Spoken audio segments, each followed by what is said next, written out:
ერთხელ უღრან ტყეში ფიჩვის კონუსი იყო. მან ჩამოიხრჩო ძლიერი ფიჩვის ხე და ოცნებობდა მოგზაურობა.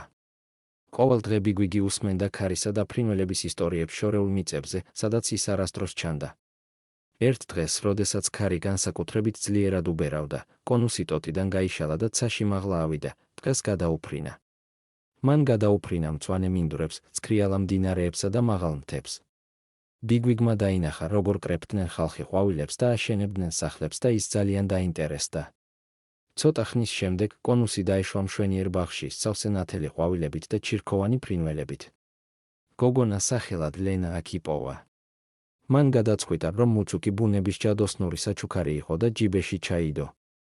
ამ სასწაულით ლენამ ყოველდღე დაიწყო სიხარულის პოვნა, იგრძნო, რომ მუცუკმა მას ბედნიერება და იღბალი მოუტანა. ბიგვიგი მიხვდა, რომ მისი ოცნებები ახდა, ის მოგზაურობდა, ხვდებოდა სიკეთეს და სიხარულს ანიჭებდა.